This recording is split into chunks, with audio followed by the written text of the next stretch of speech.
पौधों का शौक हर किसी को होता है, किसी को कम, किसी को ज़्यादा। हरियाली किसे पसंद नहीं। तो जिनको बागवानी का शौक है, वैसे थोड़ा बहुत शौक तो हर किसी को होता है, उनके लिए आज का ये वीडियो बहुत ही हेल्पफुल होने वाला है। क्योंकि हम बड़े चाव से पौधों को लगाते हैं, लेकिन अगर उनमें कीड़े लग जाएं, पत्ते मुरझा जाएं, पौधा सूख जाए तो बड़ा दुख होता है। बगीचा हरा भरा रहे, तरह तरह के रंग बिरंगे फूलों से भरा हुआ रहे, तभी वो सुंदर लगता है। नमस्कार, आप सभी का मेरे चैनल पे स्वागत है and I hope all of you are healthy and happy. तो जैसा कि आपने थंबनेल में देख ही लिया होगा कि आज का वीडियो गार्डनिंग रिलेटेड है। नर्सरी में पौधों की सुंदरता देखते बनती है, इतना कि हम उन्हें खरीदने से खुद को रोक नहीं पाते हैं।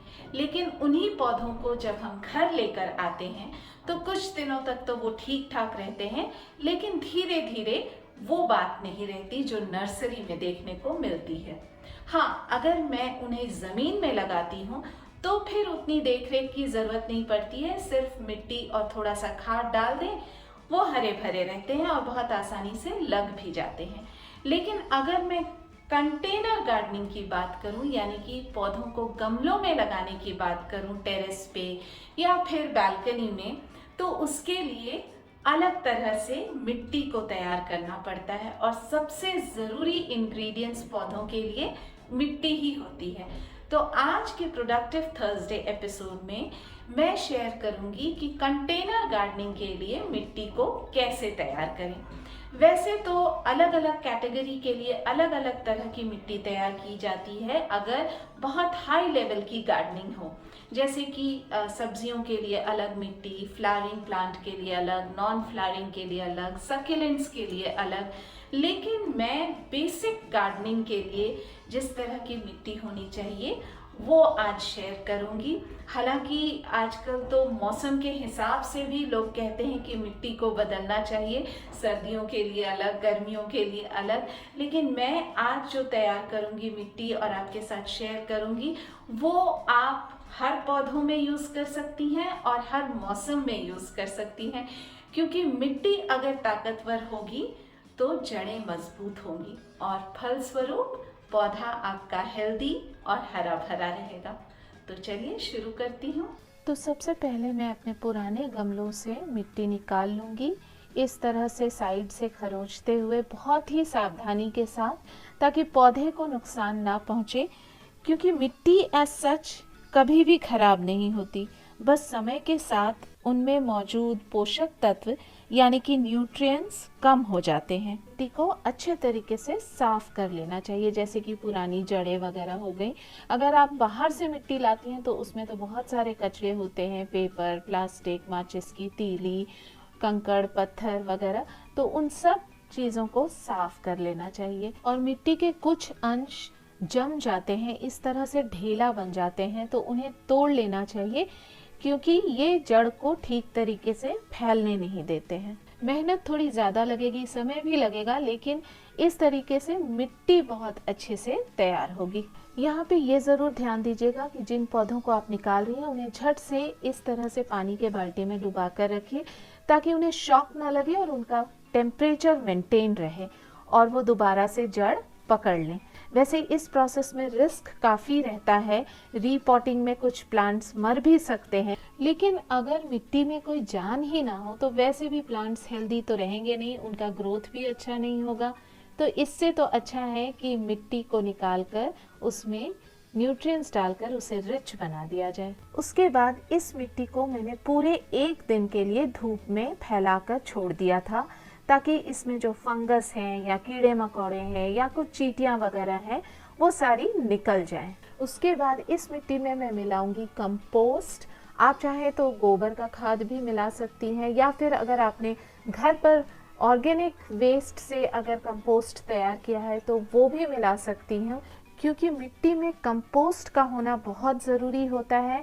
ये बहुत पावरफुल होते हैं, इनमें मिनरल्स और न्यूट्रिएंट्स की मात्रा बहुत अधिक होती है। और ये देखिए ये कितने सॉफ्ट और एक तरह से स्पंजी होते हैं।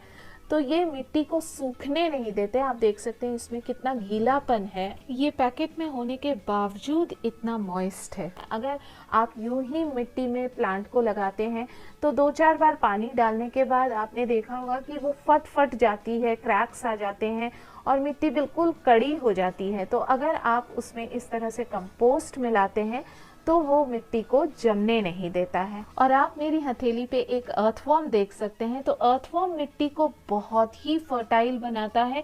इनफैक्ट अगर मिट्टी में अर्थवॉर्म है तो वो एक तरह का संकेत है कि मिट्टी बेहद उपजाऊ मिट्टी है। इसे अच्छे से मिला ले मिट्टी में, हर एक कण में ये कंपोस्ट मिल जाना चाहिए। और ये देखिए इस तरह से ढेलों को तोड़ते जाइए ताकि जड़ों को फैलने में आसानी हो। एक चीज़ और यहाँ बताना चाहूँगी कि जितना मिट्टी है उसका आधा कंपोस्ट डालना है। मान लीजिए मिट्टी अगर 10 किलो है तो कंपोस्ट 5 किलो मिलाना है। नेक्स्ट जो चीज़ मैं ऐड करूँगी वो है ये नीम की खल्ली। नीम की खल्ली जड़ों को प्रोटेक्ट करता है, ये पौधों को बैक्टीरिया या फिर किसी तरह की बीमारी, डिजीजेस से बचाता है। जितनी मिट्टी उसका आधा कंपोस्ट और जितना कंपोस्ट उसका 1/4 नीम की खल्ली मिलाना है और अच्छे से मिलाना है ताकि मिट्टी बिल्कुल एक सार हो जाए। सारी चीज़ों को एक ही साथ नहीं मिलाना है, एक एक करके मिलाइए और अच्छे से मिलाइए। ऊपर से नीचे उलट पुलट करते हुए आपको फील होगा कि जैसे जैसे आप मिलाते जा रही हैं मिट्टी उतनी ही हल्की होती जा रही है। नीम की खल्ली थोड़ा स्मेल करता है तो आप मास्क यूज़ कर सकती हैं, लेकिन इसका स्मेल ही उसके अच्छे क्वालिटी का होने का प्रमाण है। नेक्स्ट मैं मिला रही हूँ फंगीसाइड। हालांकि नीम की खल्ली डालने के बाद फंगीसाइड मिलाना ज़रूरी नहीं है, लेकिन कई बार ऐसा होता है कि नीम खल्ली डालने के बावजूद पौधे में कीड़े लग जाते हैं, फंगस लग जाते हैं, तो इसलिए मैं फंगीसाइड ऐड कर रही हूँ यहाँ पर to be on the safer side. ये 20 ग्राम का पैकेट है, लेकिन फिर भी मैं कहूँगी कि इसे डालें ना डालें, लेकिन नीम की खल्ली ज़रूर डालें। वो जड़ों को मजबूत करता है और उसे पोषण भी देता है। अब जो नेक्स्ट मैं ऐड कर रही हूँ वो है बालू यानी कि रेत। बालू बहुत ही ज़रूरी होता है किसी भी गमले के मिट्टी के लिए। ये सॉइल को पोरस बनाता है, मिट्टी को भुरभुरा बनाता है, हल्का बनाता है और सबसे ज़रूरी बात कि ये सॉइल को वेल ड्रेन्ड बनाता है। ये पानी को अपने अंदर होल्ड नहीं करता है, लेकिन ऊपर तैरने भी नहीं देता है और नीचे से हल्के हल्के से निकलने देता है। So it makes the soil very very well drained. लेकिन पौधों के लिए समुद्री बालू का प्रयोग ना करें, उसमें नमक होता है जो पौधों को नुकसान पहुंचा सकता है। इसके लिए रिवर सैंड यानी कि नदी के किनारे का बालू सबसे बेस्ट होता है। और जितनी मिट्टी उसका 1/4 बालू मिलाइए। और ये देखिए कितनी अच्छी मिट्टी बनकर तैयार हुई है, बिल्कुल पोषक तत्वों से भरपूर और इतना हल्का है ये मिट्टी, बिल्कुल जमेगा नहीं और आपके पौधों को हरा भरा और हेल्दी बनाने में बहुत ही उपयोगी साबित होगा। लेकिन अभी भी इसमें एक इंग्रेडिएंट बाकी है, तो 5th इंग्रेडिएंट है कोकोपीट। कोकोपीट यानी कि नारियल का बुरादा। इसे हम कुछ देर पानी में डुबो कर रखेंगे, कुछ देर मतलब 6-7 मिनट, ज़्यादा नहीं, और ये बिल्कुल सॉफ्ट हो जाएगा। और ये देखिए ये बिल्कुल लूजन अप हो गया है, पौधों में डालने के लिए बिल्कुल तैयार है। कुछ पौधों को ज़्यादा नमी की ज़रूरत होती है और कुछ को कम, तो इसलिए मैं कोकोपीट को इस पूरे सॉइल मिक्सचर में एक साथ नहीं मिलाऊंगी।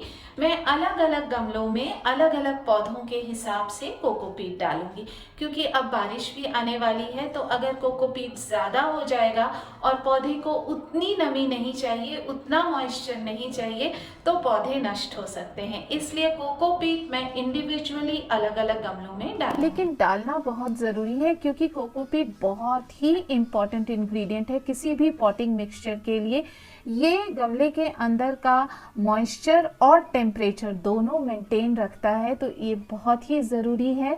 और ख़ास तौर पे गर्मियों के मौसम में, जबकि कड़ी धूप की वजह से मिट्टी बहुत जल्दी सूख जाती है और हमें बार बार पानी डालना पड़ता है, तो अगर कोकोपीट यूज़ किया है आपने सॉइल मिक्सचर में तो बार बार पानी डालने की ज़रूरत नहीं पड़ेगी और आपका पौधा सूखेगा भी नहीं। लेकिन बारिश के मौसम में ज़रा सोच समझ कर पानी डालिएगा, नहीं तो जड़ें गल भी सकती हैं। और हम यहाँ कोई केक या फिर कोई बेकिंग डिश नहीं बना रहे हैं कि मेजरमेंट बिल्कुल पक्का होना चाहिए। जितने भी इंग्रेडिएंट्स मैंने आपको बताए हैं उनका मेजरमेंट थोड़ा बहुत ऊपर नीचे अगर हो भी गया तो कोई परेशानी वाली बात नहीं है। आप अपने पौधे और अपने रिक्वायरमेंट के हिसाब से चीज़ों को मिलाइएगा और यूज़ कीजिएगा। मैंने तो सिर्फ अपने आइडियाज़ और अपना एक्सपीरियंस आपके साथ शेयर किया है। और इस सॉइल मिक्सचर को तैयार करने के लिए सारी चीज़ें कंपोस्ट, फंजीसाइड, नीम की खल्ली, कोकोपीट मैंने ऑफलाइन एक एग्रो स्टोर से लिया है। तो इस वीडियो को देखने के बाद आपको बाजार से या ऑनलाइन सॉइल मिक्सचर खरीदने की ज़रूरत नहीं पड़ेगी। आप इस मिक्सचर को गमलों में भर कर रखिए। आने वाली बारिशों की तैयारी आप अभी से शुरू कर सकती हैं और फिर जैसे ही नर्सरी से पौधों को लेकर आएंगी तो आपको गमला तैयार मिलेगा। Thanks for watching the episode. और अगर आपने अभी तक चैनल को सब्सक्राइब नहीं किया है तो please do subscribe to the channel and do not forget to hit the bell icon for the latest updates and video notification. अगर आज का ये एपिसोड आपको अच्छा लगा हो तो इसे फ्रेंड्स और फैमिली के साथ ज़रूर शेयर कीजिएगा and do let me know your opinion in the comment section. आज की वीडियो बस इतना ही, फिर अगले एपिसोड में तब तक के लिए